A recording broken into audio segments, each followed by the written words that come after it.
Okay. Hola, nos encontramos hoy en una entrevista muy especial con João Porto. Es uno de los pasantes invitados al primer encuentro Las Julias, aquí en la Escuela de Arte Escénico de la Universidad Nacional de Costa Rica. João, muchísimas gracias por estar acá con nosotros, por compartir un poco sobre vos. Ahora, João es pesquisador, actor, especialista en clown y tiene también un grupo que se llama Nutre Teatro. Una de las primeras preguntas, João, é sobre sua trajetória, para que você possa contar para a gente qual o seu caminho até agora como artista de uma maneira resumida, tá? Sim, sim. Bom, eu comecei no teatro em 1996 com um curso de teatro de bonecos, manipulação e confecção de teatros de bonecos. E depois disso eu passei a um grupo chamado Celeiro das Antas no Brasil, em Brasília, onde montamos muitos espetáculos e eu tinha 15 para 16 anos na época. E depois de 17, 18 fui para Salvador, fiz escola de circo e me encantou muito a linguagem do palhaço. Principalmente porque eu já trabalhava em Brasília, mas também quando eu conheci o Lume Teatro, o Lume Teatro de São Paulo. E aí fiz um curso muito aprofundado sobre a linguagem do palhaço com Lume e para mim foi um divisor de águas nesse sentido. E daí então, tanto pela carreira solo, fui me desenvolvendo bastante nessa linguagem, fazendo outros cursos, saída de rua, números em festivais, até que criei um espetáculo. Com 24 anos, eu adentrei na Universidade de Brasília para fazer a graduação em licenciatura em artes cênicas, para ser professor de teatro. E lá eu criei um núcleo inspirado no Lume Teatro, criei um núcleo chamado Núcleo de Trabalho do Ator, que funcionava como um projeto de extensão, onde eu convidei vários colegas da universidade para estar investigando também o treinamento, né, a investigação no coletivo dentro da sala de trabalho. E a partir daí me formei, depois eu fiz um mestrado também sobre essa trajetória do Nutre Teatro dentro da universidade. E depois voltei à minha cidade e conseguimos ocupar um espaço público que estava totalmente depredado e abandonado. Era um espaço público da administração da nossa cidade. E fizemos um espaço chamado Galpão do Riso. Então lá hoje a gente desenvolve apresentações, cursos para a comunidade, recebemos outros artistas nacionais e até internacionais recentemente, onde fazemos festivais, trocas, intercâmbios, né? Funciona como um ponto de cultura, como a gente chama no Brasil lá hoje, o Galpão do Riso. E estamos até aí.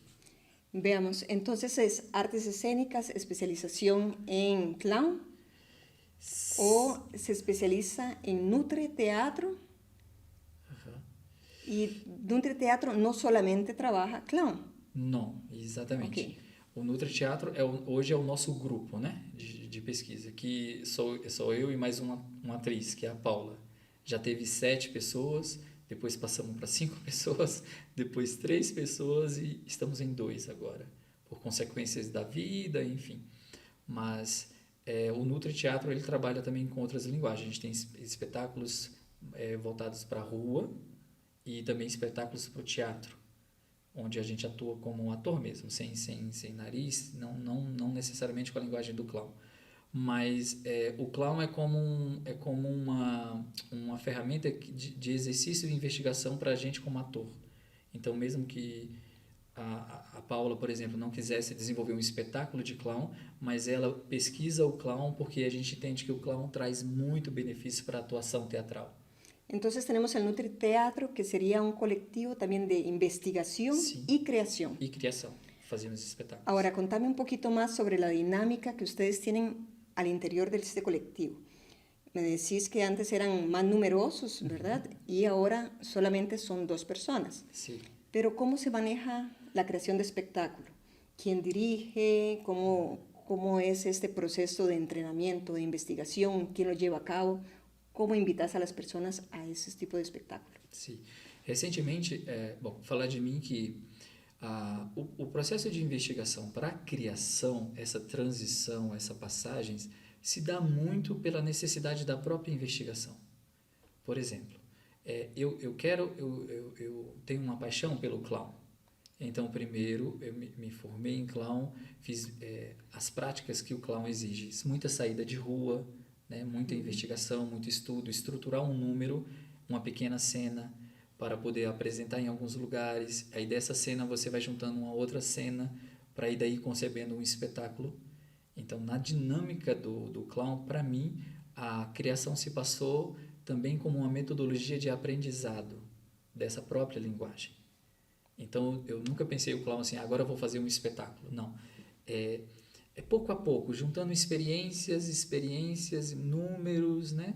Vamos tendo ideias, compondo, e hoje eu tenho um solo de clown. Porém, daqui a 10 anos, que eu ainda penso em continuar fazendo, ele vai cambiar, vai se transformar. Porque eu entendo, como eu disse agora lá na conversa, o espetáculo como um patamar de investigação também. E ele se transforma, ele vai criando como capas, né, se fortalecendo, como uma árvore que cresce. Sim? Então, como nós do Nutra somos jovens, no sentido, comparando com outros grupos que têm 30 anos de trabalho, 40 anos de trabalho, nós temos 16.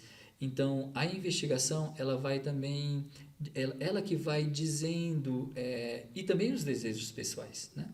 Mas a criação de um espetáculo geralmente vem da necessidade de exercitar. Outro exemplo, a gente queria muito a rua e trabalhar com instrumentos musicais. Então, como que a gente pode estar na rua e como que a gente pode fazer um espetáculo na rua com instrumentos musicais, porque nos gusta tocar instrumentos, né? E foi muito interessante, porque tínhamos um espetáculo com 7 atores na rua, aí ficamos 4, depois esses 3, depois 2. Não era forte o suficiente para estar na rua com 2 espetáculos.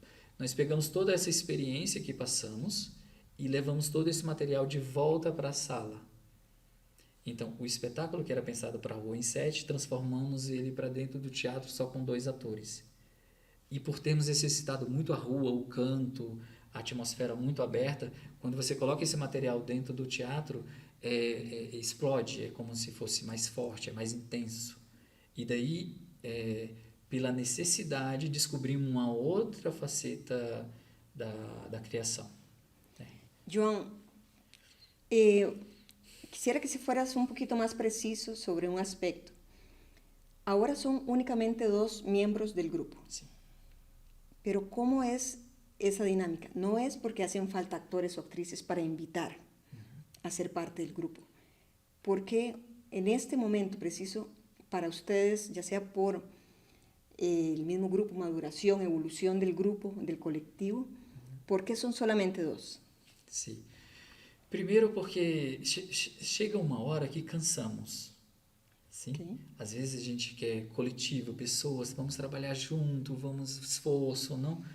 Financeiramente também às vezes é pesado, horários também, né? As dedicações, como conseguir desenvolver um trabalho juntos. Então só fica realmente quem quer e tem um sonho de querer desenvolver um trabalho contínuo. Aí chegou uma hora que a gente não convida mais pessoas, mas também não espera que sejamos 2 eternamente, né? Não sei, não pensamos mais sobre isso.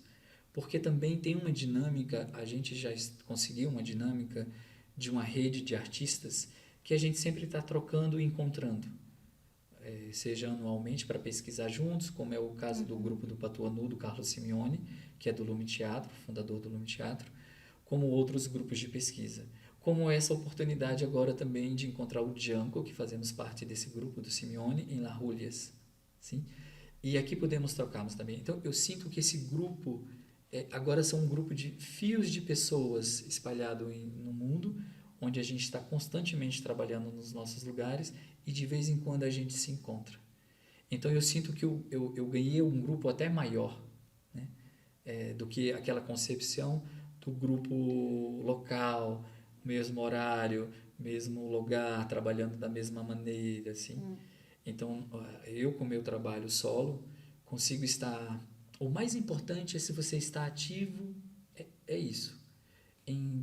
Com seus desejos pessoais e a criação.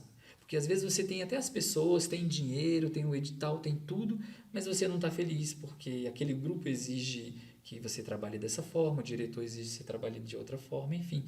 Tem muitas formas de se fazer teatro, não? O importante é se você está feliz, se você está ativo, se você consegue desenvolver seus desejos pessoais dentro do projeto que você está. Então, eu sinto que essa rede é como se fosse um grande grupo e um grande projeto, onde a gente sempre está cambiando ideias, trocando, tanto localmente quanto à distância. Hoje a tecnologia já propicia bastante isso, né? Sí. Quería preguntarte en relación a los principios de tu trabajo. Metodológicamente, ¿cuáles son los principios que han tenido como una cierta regularidad en tu trabajo? Sí. ¿Verdad? Ya sea de propiamente el clown o no. O sea, sí, los principios actorales. Sim. Bom, uma das compreensões que eu venho construído um dos princípios eu nunca monto um espetáculo ou um número como uma criação à parte da minha prática. Exemplo, primeiro é muito importante suar bastante, investigar, trabalhar, praticar, para depois propor alguma coisa com esse material. Então, é como se assim, não é porque existe a linguagem do palhaço que podemos nos reunir e já querer montar um espetáculo sobre palhaço. Não vai dar certo porque exige algumas técnicas. Outro exemplo, os músicos não são assim, não? Os músicos primeiro se dedicam bastante ao tempo de dedicação do instrumento. Só depois que você consegue um certo nível de domínio é que você ensaia e mostra a música. Como no teatro, para nós não temos alguns parâmetros muito concretos, a gente tende a se perder nesse lugar. Acha que podemos atuar de qualquer forma, sem técnica, né? Algumas linguagens elas exigem um alcance de domínio técnico, sim? Não é porque temos um corpo e hablamos que podemos atuar em cena. E às vezes o teatro, por não deixar tão claro, não ser tão visíveis essas técnicas concretas, digo visíveis assim, porque um instrumento é muito concreto, é visível, você tem que dominá-lo, senão você não toca, né? E às vezes a gente como iniciante, a gente cai no erro de achar que podemos ter um corpo e atuar. Então esse é um dos princípios. A gente nunca ensina algo que não passou por nosso domínio técnico, por exemplo. Okay. Assim, tanto que a oficina do clown é a única oficina que eu dou. Assim, eu não me atrevo a dar oficina sobre treinamento, sobre dança pessoal, que estou ainda investigando.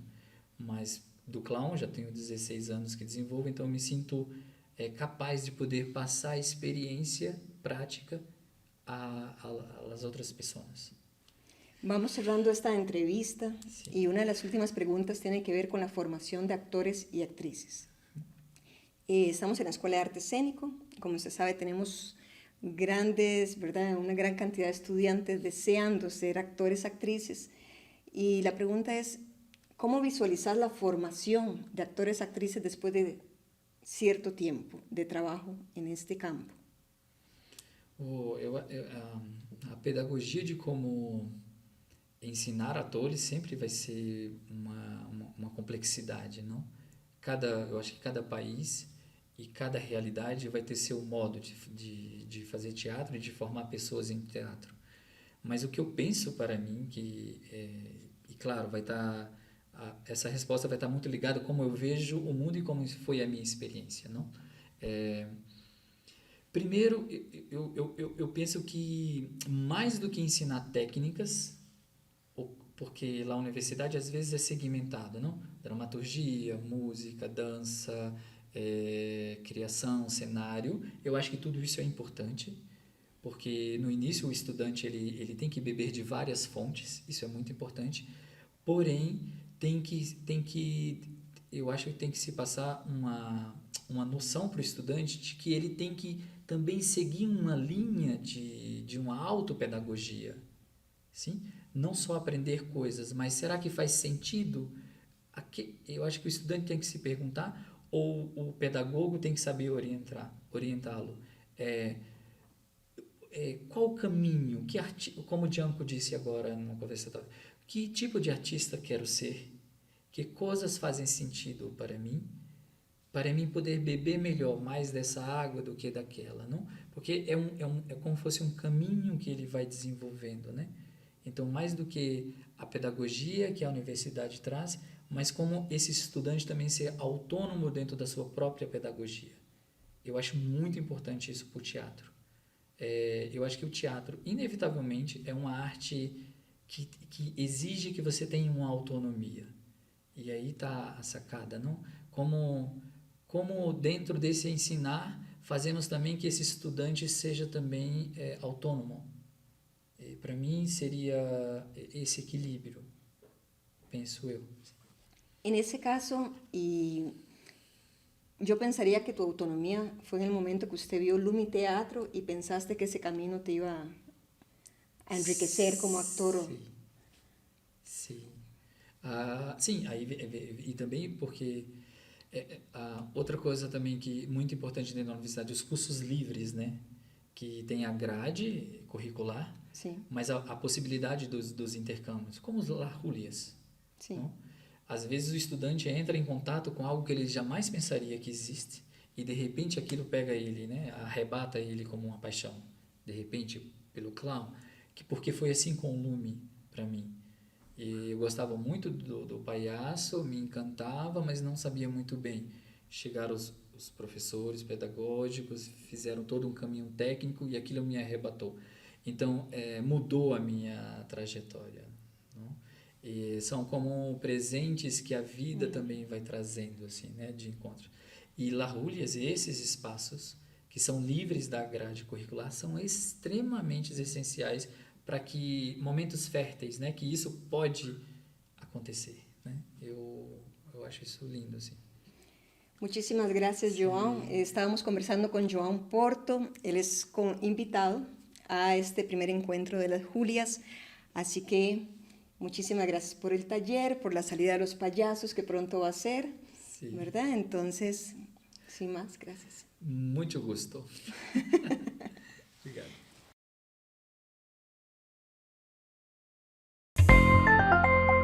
Radio